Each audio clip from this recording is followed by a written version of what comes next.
flipped off the wingman. Whoa! He's climbing onto the top of it. Oh, boys! They should just be sent back on, and they can do whatever they want back at home. We can't contain it. Look at this, guys. Wow. Whoa! Oh, boys! Alors vous n'êtes probablement pas au courant, et c'est normal parce que la France, d'ailleurs l'Allemagne aussi, fait tout pour qu'on ne soit pas au courant. La France fait tout pour qu'il n'y ait pas de sujet de médias qui puissent en parler. Mais l'Angleterre actuellement, depuis plus d'une semaine, est en train d'être mise en diagonale par les Anglais eux-mêmes, avec les protestations, les manifestations anti-immigration les plus grandes en date, et elles sont vraiment en train d'exploser partout.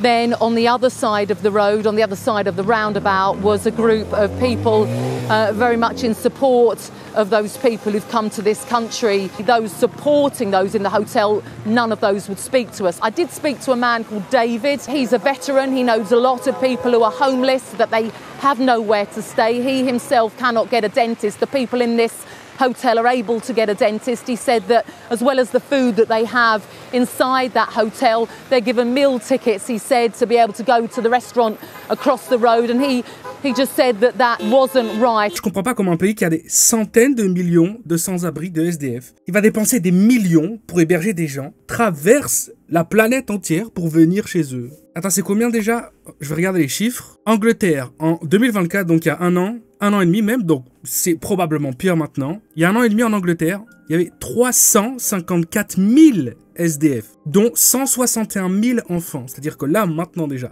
il y a au moins quasi un demi-million de personnes qui sont sans abri en Angleterre. Et tu m'étonnes qu'ils sont en train de péter des câbles, de voir le gouvernement ouvrir des hôtels pour des personnes qui viennent et qui ont rien à proposer. T'as déjà un demi-million de personnes qui dorment sous la flotte à l'année, mais bon, on va quand même dépenser quelques milliards de plus, parce qu'il faut quand même penser aux personnes qui viennent de l'autre bout du monde.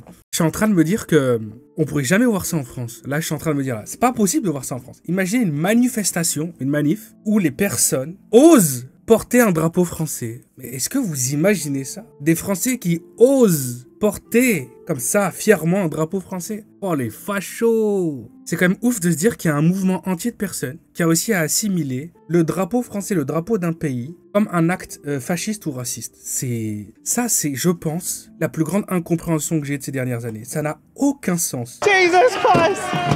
Cone 6'5" man in there. We know there's a direct correlation between illegal immigration and crime in communities like Epping, and that has got to stop. Afghanistan, Eritreans are up there, but not Ethiopians. So how do you know who's going to commit these crimes, right? If you're going to base off nationalities and ethnicities. How many from the UK do it? Yeah. That's the answer to the question, isn't it? Do people from the UK behave like that? Are people from the UK brought up to behave like that? And I'm not saying that anyone that's not from the UK is brought up to do other things, but Britain has its own culture, England has its own culture, and people in this country are brought up a certain way and behave a certain way. Le vrai problème de la situation, de mon point de vue, c'est qu'il faut imaginer le comportement actuel des gens comme un élastique. Leur comportement, faut l'imaginer comme un élastique. Chaque année, tu tires sur leur patience. Chaque année, tu tires. Et plus ça va durer, et plus l'élastique il va faire mal quand il va être relâché. C'est une certitude. Il y a un YouTuber que je regarde, Asmongold, qui a, je trouve, bien résumé le potentiel extrême vers lequel ça peut se diriger. Aujourd'hui, les gens là-bas, ils sont en train de crier en manifestant « Renvoyez les bateaux, renvoyez les bateaux, renvoyez les bateaux ». Dans un futur bien trop proche, j'en ai bien peur, ils vont plutôt crier « Coulez les bateaux, coulez les bateaux ». C'est malheureusement vers ce genre de situation, vers ce genre de retournement qu'on est dangereusement en train de se diriger. Vous pouvez m'enregistrer et mettre un clip sur Twitter, il n'y a pas de souci. Ça changera rien au fait que les gens sont de plus en plus rapidement en train de se radicaliser, mais à vitesse grand V. Le racisme, il est de plus en plus décomplexé, il faut être honnête, et plus tu pousses les gens à bout, et plus le retour de manivelle il est douloureux. Les gens en ce moment même, ils se permettent de dire des choses à visage découvert, qu'il y a 4 ou 5 ans, on n'osait même pas dire derrière un pseudonyme et une photo de profil anonyme. Et maintenant, les gens se filment leur tête, leur nom, et le disent sans aucun problème. Ça, c'est déjà un des présages qui devrait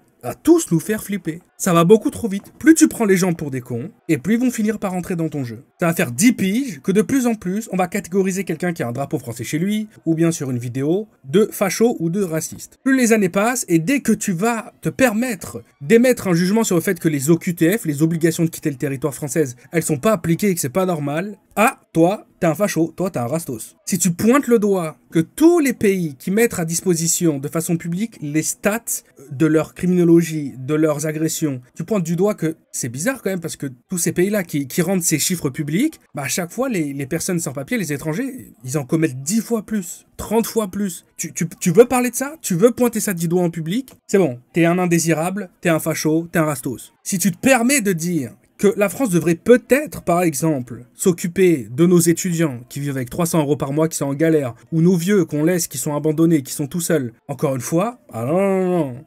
Tu oses vouloir aider les personnes qui sont déjà présentes, tu veux pas aider les personnes qui sont en train d'arriver, mais t'es un rastos, toi. Plutôt que financer des milliards pour l'immigration, ah non, bah t'es raciste. Et à un moment donné, ces personnes-là, elles vont s'arrêter 2 secondes, elles vont réfléchir, elles vont se dire « Ah mais c'est ça en fait être raciste ? Bah tant pis alors !» Et c'est ça le problème. Il y a des tas de gens, et je dirais même, en fait, la majorité, qui ont un regard purement égoïste et mathématique en fait sur la situation. Dans leur tête ou personne, c'est bon, la France, elle est endettée sur 1000 générations, c'est de plus en plus difficile chaque année qui passe de pouvoir payer son loyer, de pouvoir payer ses factures, mais on a dépensé 50 milliards sur les 10 dernières années juste pour financer l'immigration illégale. Le calcul, il est pas bon, il est pas logique en fait. Les gens, ils réfléchissent pas plus loin. Et je suis d'accord que s'ajoute à ça l'insécurité, ça aide pas. L'opacité du pays dans lequel on vit, qui veut jamais communiquer de chiffres concrets, qui nous laisse tout le temps dans le flou. On sait jamais réellement dans quoi on met les pieds. Mais le cœur du problème, c'est d'avoir empêché les gens, plus les années passées, de pouvoir donner leur avis. De les stigmatiser à chaque fois qu'ils voulaient soulever un point, à chaque fois qu'ils voulaient donner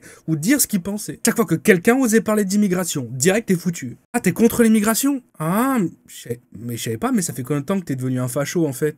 T'as peur que l'extrême gauche elle passe, c'est ça? Mais je savais pas que t'étais raciste. Ça fait combien d'années que t'as viré facho? Moi je maintiens ce que je dis. Si les agressions, les violences, si les OQTF étaient respectées, si la justice elle faisait son travail, si elle posait et elle appliquait de réelles peines, si les personnes ils étaient réellement tenus pour responsables par rapport à leurs actes, les gens, peu importe s'ils sont pour ou contre l'immigration, ils se diraient simplement mais ils sont débiles en fait ces personnes. Vous voyez bien que c'est pas rentable, tu viens, tu fous la merde et puis soit tu repars, soit tu finis en prison, c'est con en fait. Pourquoi ils font ça? Ils sont trop bêtes. Le problème c'est que c'est pas ce qui se passe. Ce qui se passe c'est que les mecs, ils ne lâchent jamais l'affaire et on leur fait jamais rien. La justice, elle fait jamais rien, il y a aucune peine correcte qui est appliquée. Les mecs ont des casiers judiciaires plus lourds que moi, ça fait la 19 ou 38e fois qu'ils sont convoqués, mais en fait finalement ils vont rentrer 3 heures, ils vont sortir, ils sont de nouveau mis dans la rue, il n'y a aucun souci, ils sont toujours sur le territoire des années après, alors que ça fait 15 fois qu'il se fait arrêter et qu'il est sous OQTF, mais ça semble pas un problème de le laisser ici en fait, à un moment donné, faudrait juste tout simplement lui dire qu'il a le droit de faire et qu'il continue, non, parce que ça ne change rien du tout. Et si toi tu te permets de soulever le sourcil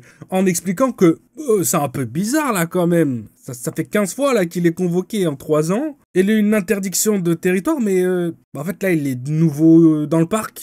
Comment ça fonctionne le système là? C'est quoi en fait le problème? Pourquoi ça fonctionne pas? On va te répondre direct, ah mais t'es un facho toi en fait, c'est ça que tu veux qu'on renvoie toutes ces personnes en fait. Ah bon, t'es un facho, mais il fallait le dire avant. En fait non, on pointe juste du doigt des incohérences qui ne devraient pas avoir lieu, qui devraient pas exister, et qui se répètent, et se répètent, et se répètent encore. Mais rendre ce débat impossible, le fait que ce débat il a été fermé, interdit depuis des années, la seule chose que ça fait, c'est que toutes ces personnes-là, elles se sont renfermées sur elles-mêmes et elles commencent à échanger, à discuter qu'entre elles. Et on arrive à la recette parfaite de la radicalisation d'un individu. Une personne qui va très rapidement devenir raciste et qui un jour va péter un boulon quand il verra qu'il y a assez de personnes, suffisamment d'individus qui penseront comme lui. Le schéma de la radicalisation, on le connaît. Les médias en ont souvent parlé, on sait comment ça fonctionne. Mais ça marche dans tous les sens. C'est pas que pour un mouvement particulier. Le racisme, c'est exactement la même chose. Et l'extrémisme du côté droit fonctionne de la même manière. Et ça, c'est terrifiant.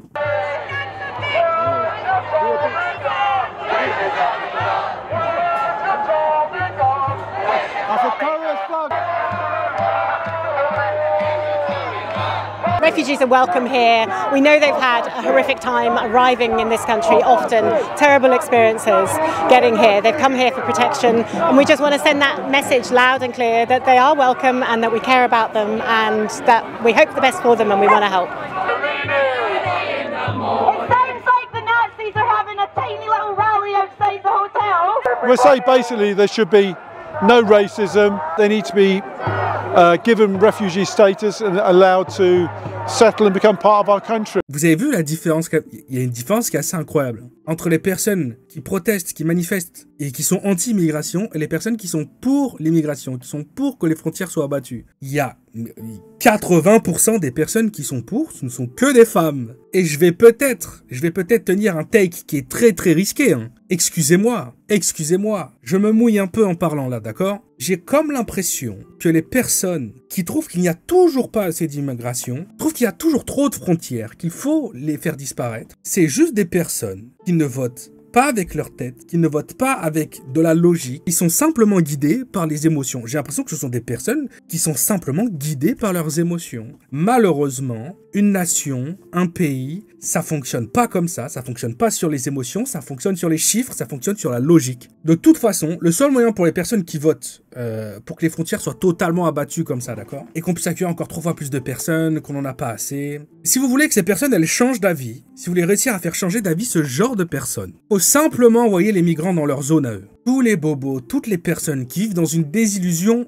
totale, dans le confort de leur arrondissement ou de leur région ultra privilégiée, où la seule pauvreté qu'ils voient, c'est sur Twitter ou sur les séries, à la télé peut-être. C'est là-bas, c'est chez eux qu'il faut installer les camps d'accueil pour migrants. C'est la solution. C'est chez eux qu'il faut ouvrir les hôtels pour migrants, les gars. Et c'est en leur faisant vivre la conséquence de leur choix à eux, ils vont peut-être un jour se remettre en question. Bordel, je suis tombé il y a 3-4 jours sur une vidéo d'un youtubeur français. Ça s'appelle « Le carrefour de la discorde ». Donc, je regarde, c'est un reportage sur les gens du 6e arrondissement à Paris, ok? Donc, à les endroits les plus chers et les plus prestigieux de Paris, hein, pour les personnes qui ne sont pas au courant. Si tu tournes en dessous de 5000 balles par mois net, t'as intérêt à avoir les reins accrochés ou vouloir vivre dans 8 mètres carrés. Et les gens, leur problème actuellement, là, ce qui les rend dingues, pétitions, manifestations dans cet arrondissement, les habitants de cet arrondissement. Le vrai problème de leur quotidien actuellement, qui leur serre les tripes, c'est l'ouverture d'un Carrefour Express. Là, je vois pétition, action publique. Non mais attends, il y a le pays qui est dans un bordel sans nom depuis des années, c'est de pire en pire.